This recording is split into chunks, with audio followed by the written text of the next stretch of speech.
Right now, there's a focus on large-scale development. And just to make it clear, that's going to be a part of my portfolio. I'm already on track to get into the commercial side. But a reason that Ed and I both felt like this was important is because a lot more Detroiters are going to have access to the residential side, and we have a severe need. People need housing. So we wanted to show that sometimes you have to have that slow progression on your way to the big scale, large scale developments, and you can do some small scale developments and activate cash flow. My name is Mike Wright. I'm from WCIDetroit. I'm a local real estate investor and developer. And today we're going to share a little bit about my story.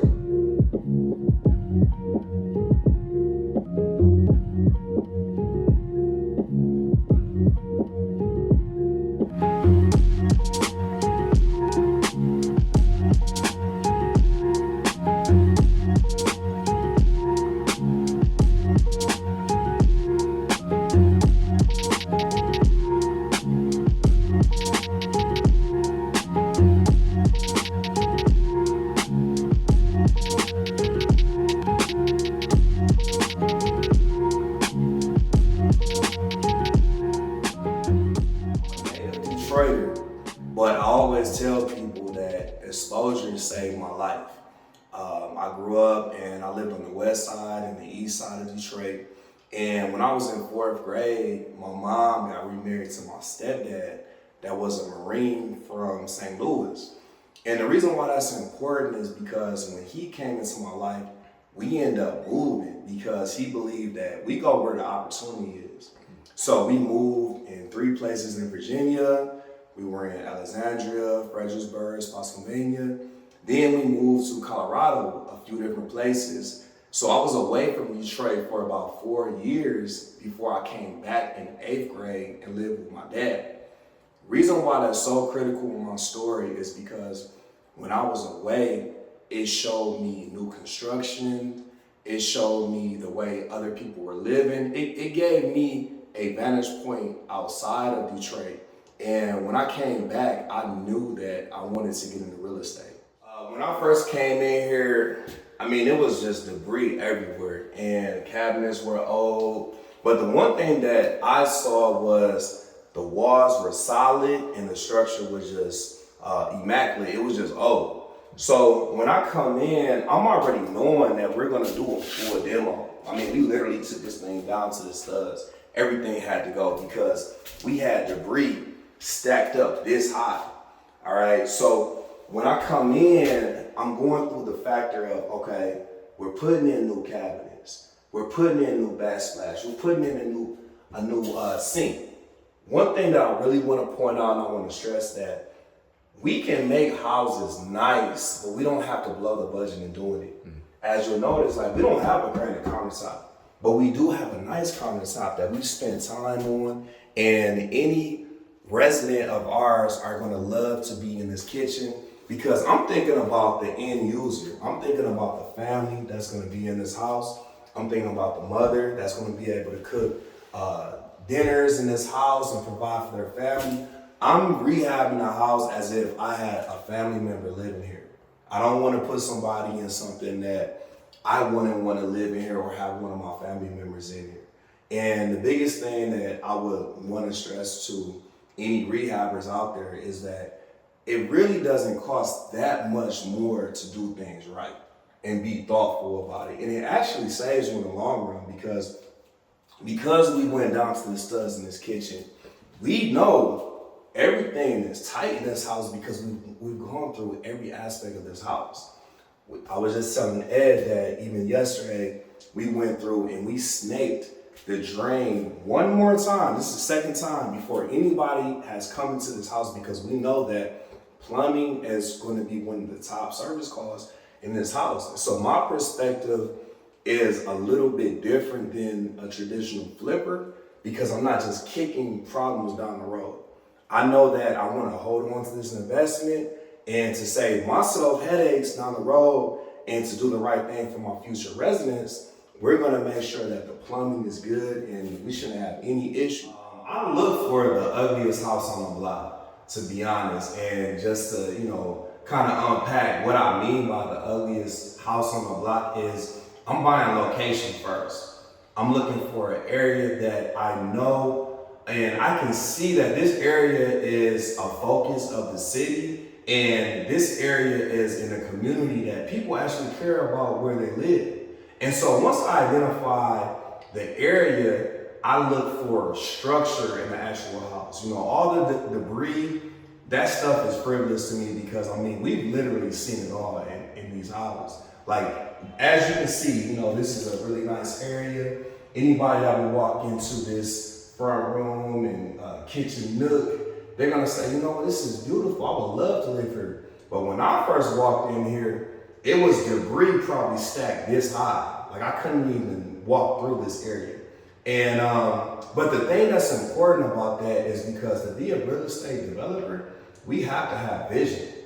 We have to be able to look at what everybody else sees, because the reality is, if this house wasn't a finished state, I probably wouldn't have been able to purchase it based on the numbers that I deemed reasonable for this type of investment, because we knew we were going to have to pretty much do a full rehab from top to bottom. So after I did my showing and I went back to my numbers, I said, you know what? After this initial clean out and we demoed pretty much everything, this house, the structure is beautiful. It's immaculate. This is just a house that needs a lot of TLC, somebody that cares, and somebody that knows what they're doing and has connections with the right people that can help make that vision a reality. I envision a family having a Tuesday night dinner right in this particular room. And the funny thing about this room is when I first walked in, I was like, man, I don't even understand how people were living here. It was literally couches just stacked on top of other debris. But once again, we knew that the foundation was good, the walls were great, it had a lot of potential, but we needed the right workforce to make the dream happen. I look at myself in my development walk as the head coach, but I can't be on the team in every aspect, on the field in every aspect. I need my players to be able to do their jobs and to take pride in what they do. So my main contractor, when we saw these floors, I said, listen, what do you think? Because end of the day, he's the expert. He's doing the work. He's gonna tell me like, listen, these floors can be salvaged, or you know what, we may have to look at the tile option. He told me he was confident these floors could be salvaged. I felt in agreement because they were maintained a little bit by carpet. And I was stressing to Ed that, hey, we really have to highlight these floors because I feel like he did an amazing job. And one of the biggest things that we do with our projects is not only do we provide affordable housing in the single family home space, in these Section 1, Section 8 voucher holders, but we employ Detroiters in our trade workforce. And one of the main things that I look for when growing my team is I look for what type of core values does this person have?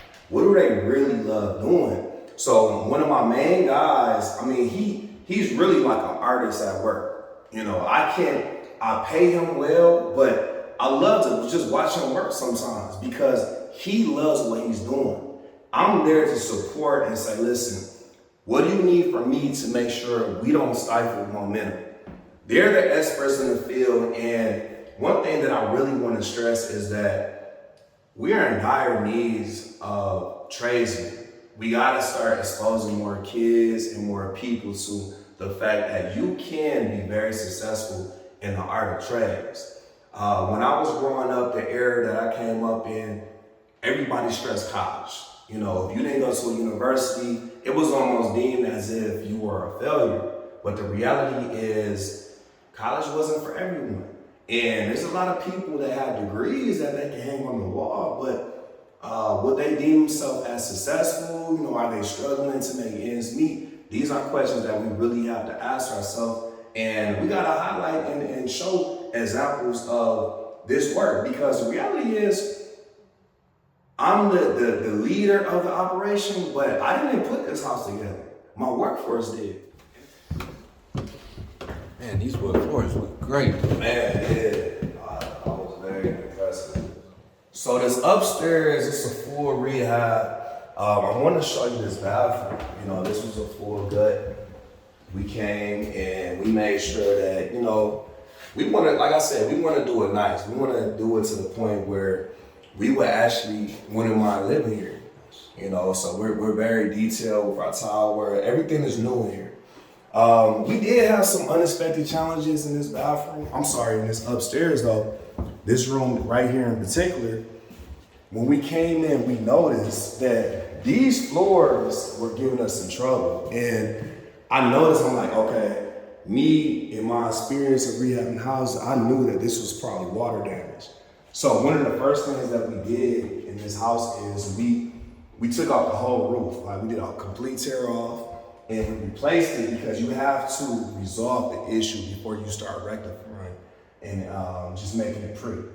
So these floors, you know, you can tell that they have been weathered, but this is some of the things that come in the rehab, you know, and everything goes back to our bottom line, like as far as what can we invest versus what can we yield. This particular house, we knew that we were going to be in, based on our calculations, around 60 to 80,000 in the rehab. And, you know, for this house, we were able to get it for a really competitive price of about 40,000. And in this neighborhood, the only reason we were able to get it at that price point is because of the state that it was in. And for most entry-level investors, they would have been a little spooked to take on that type of scope of work.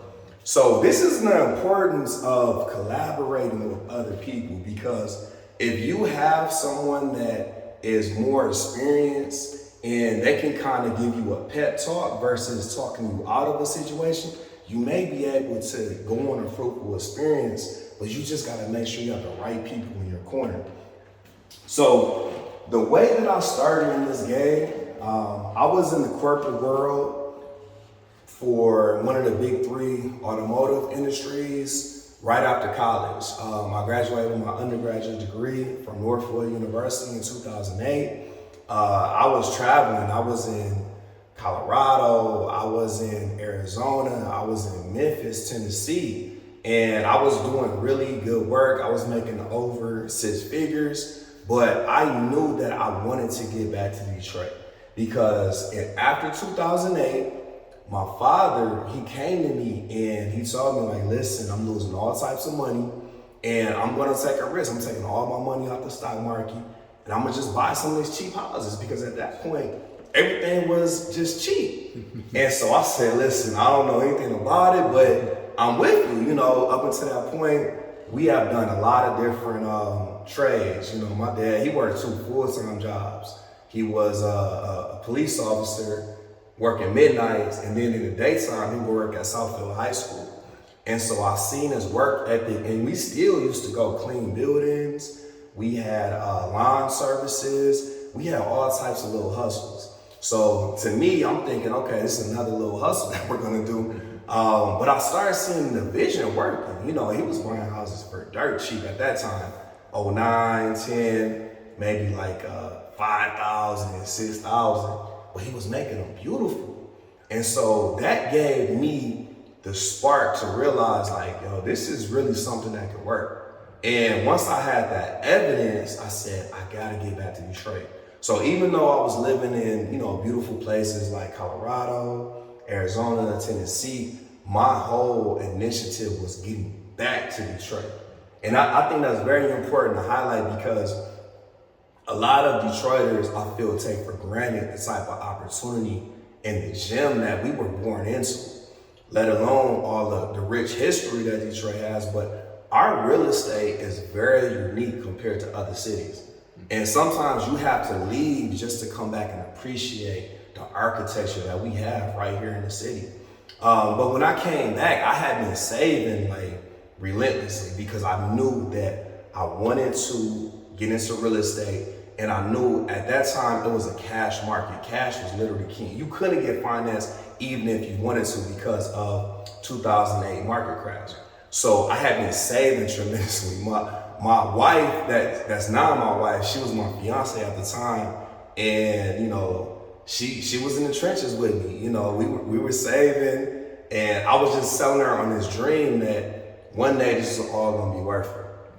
So when I came back to Detroit in 2012, I was able to make a cash deal offer on my house in University District, okay? And that was to this day, that's been one of my best investments, you know, because it's appreciated tremendously.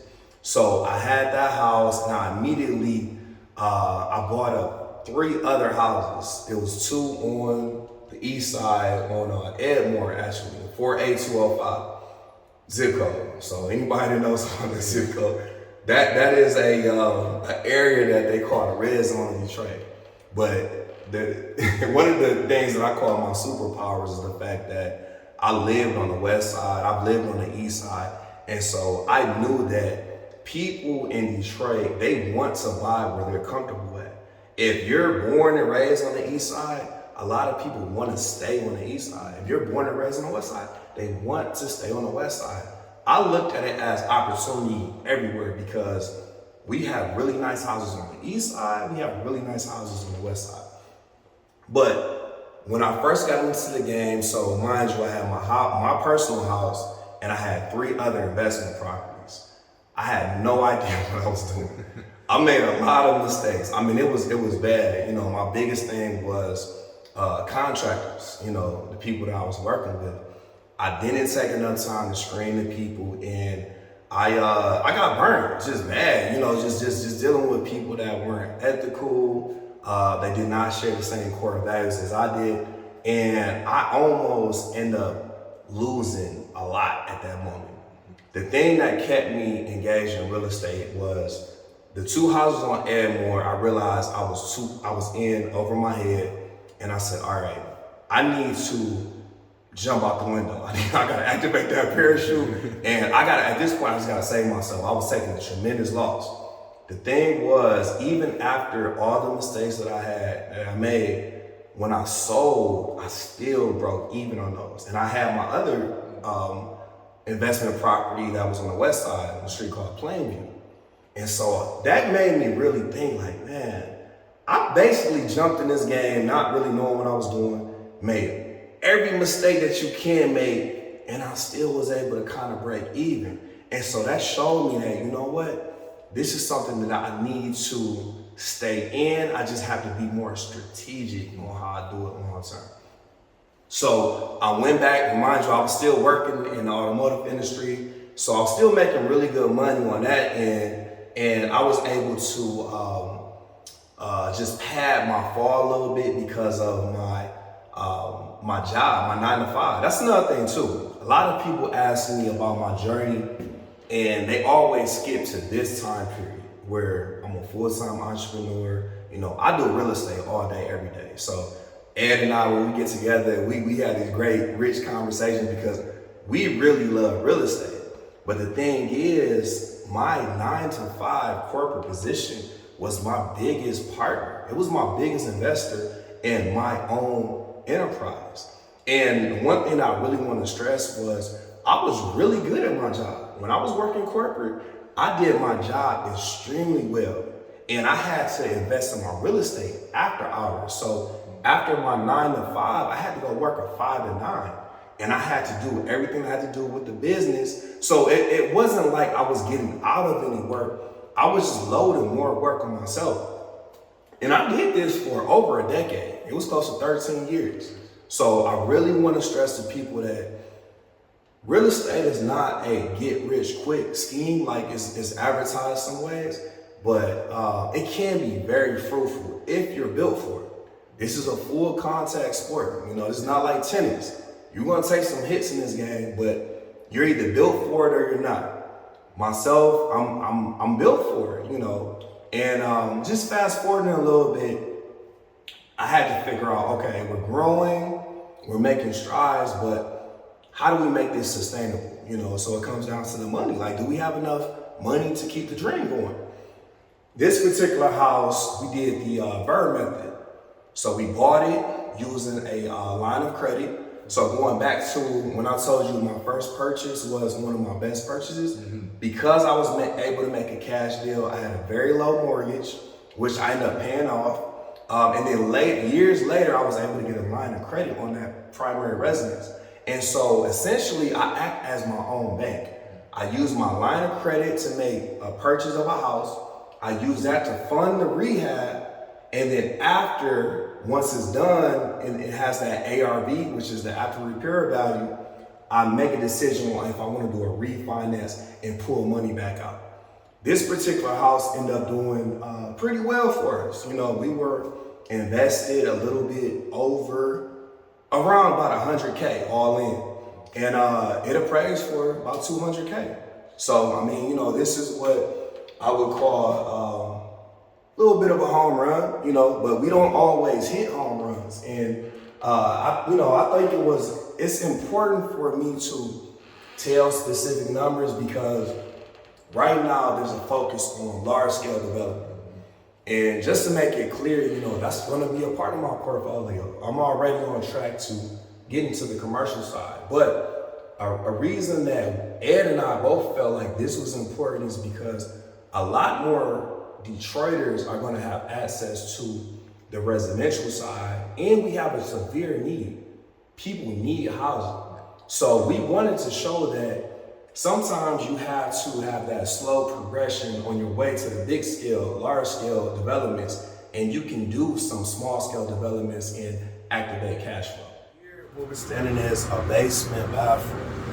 What's important about this is a example of just doing the right thing.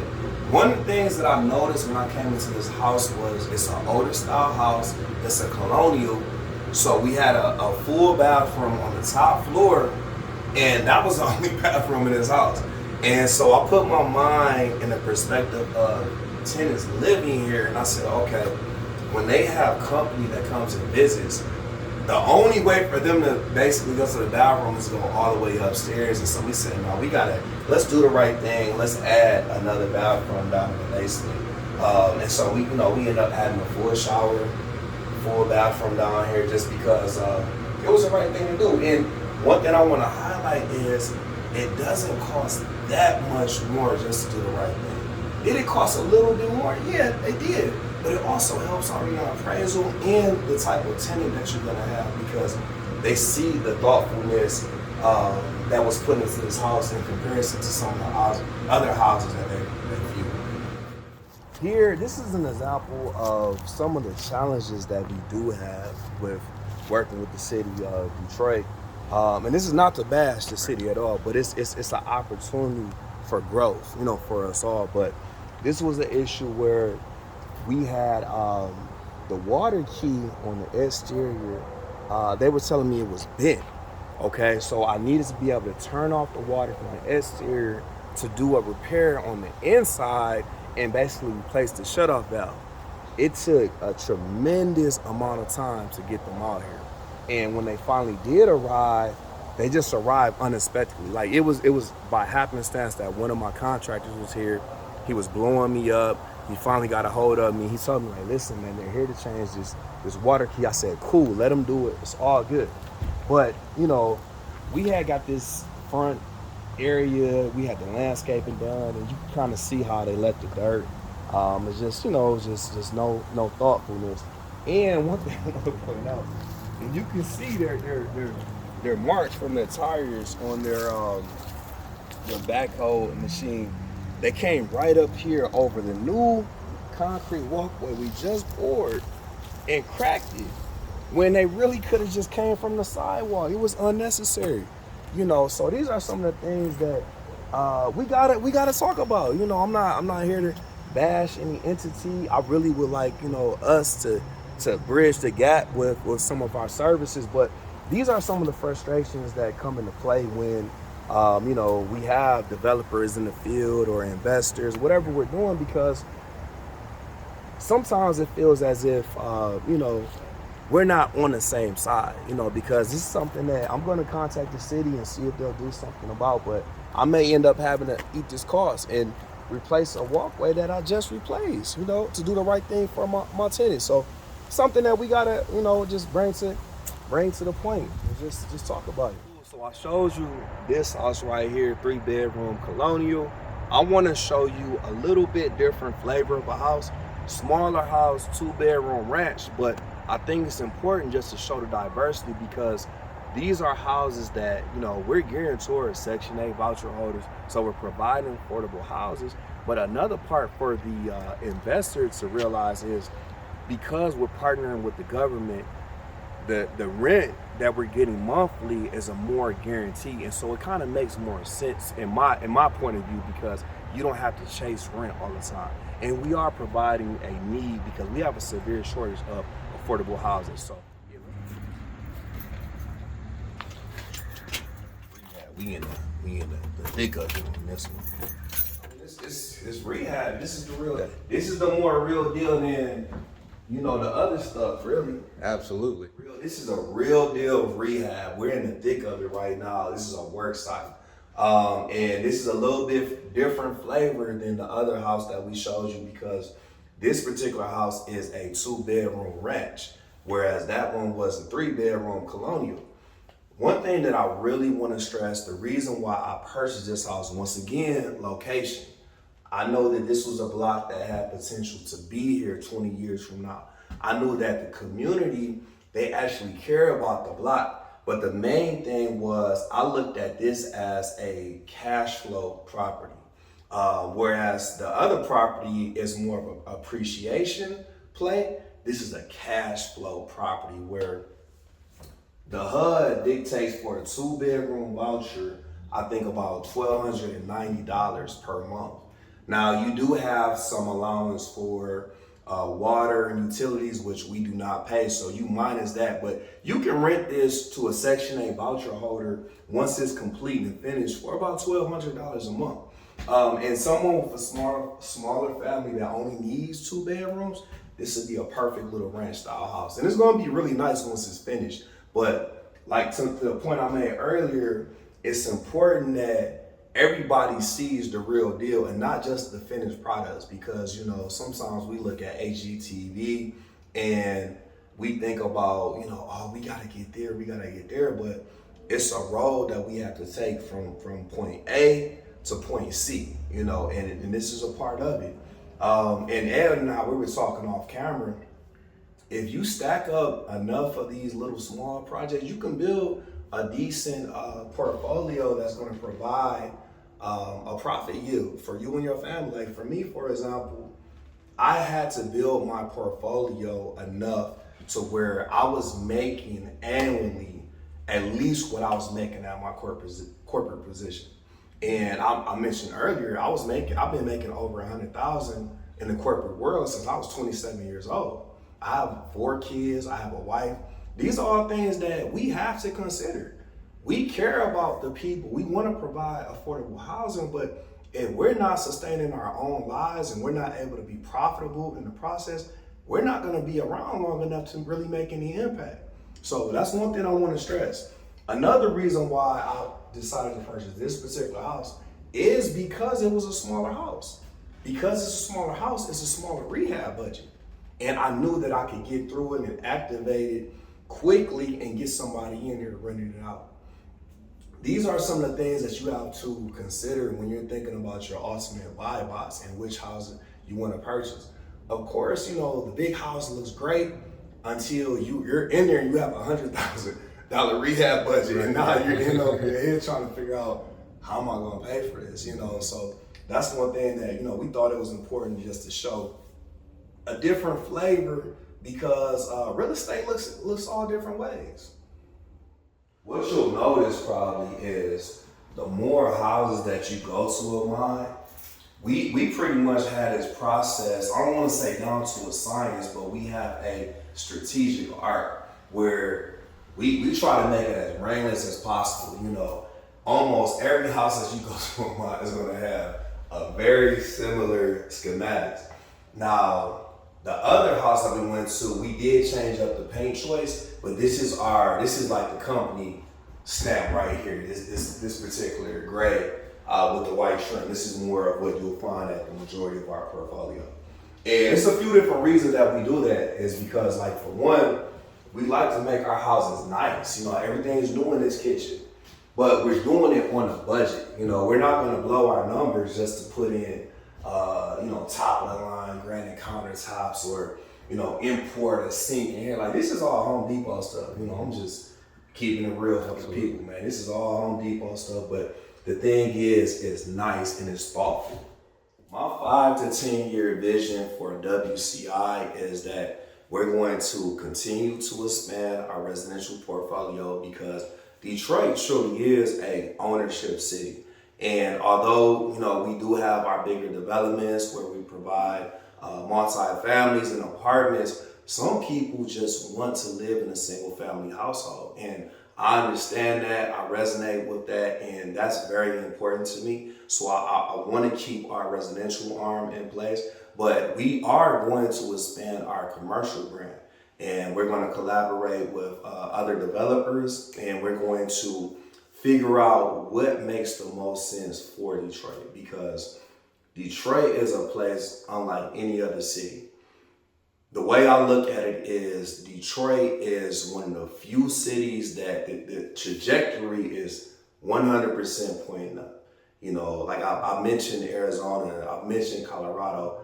I've seen these places develop over the years. I remember when I was in a certain subdivision in Colorado, and it was just one community of houses, and you go back 5 years later, everything else has been developed. And I feel like Detroit has unique opportunities. The main reason is the people of Detroit. Detroiters have a sense of soul and grit and just tenacity that you cannot manufacture in any other city. I know New York likes to say you can make it in New York, you can make it anywhere, but I believe that about Detroit. This truly is home of the champions, and that's a part of why I came back to Detroit and I'm playing roots in Detroit. I have 4 sons that I'm raising, and I want them to be a part of the ecosystem that we're building for Detroit. Let alone my own kids, I want all the kids to be exposed.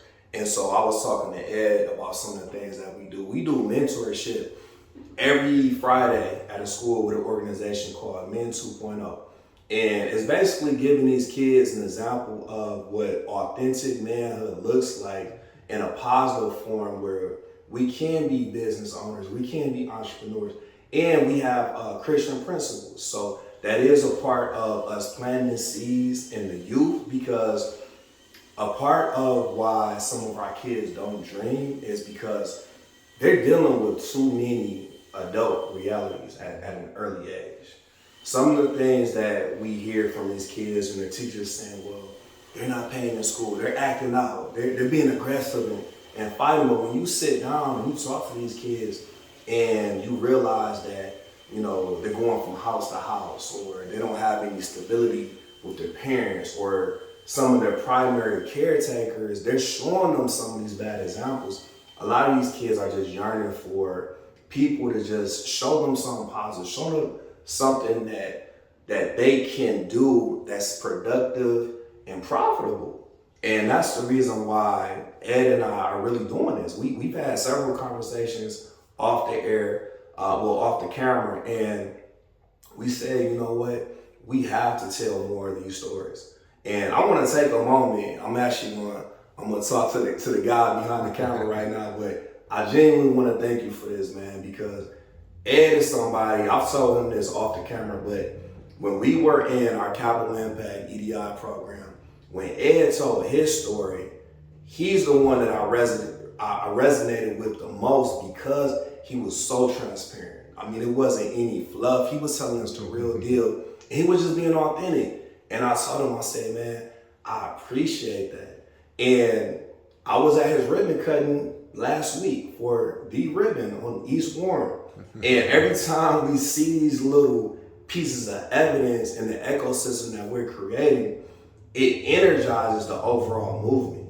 And that's why we say, well, Ed was adamant about this. He said, Mike, we have to tell more stories like this, because this represents the entry points that a lot of the people need to know about. And these are the bits of information that is not privy to everybody.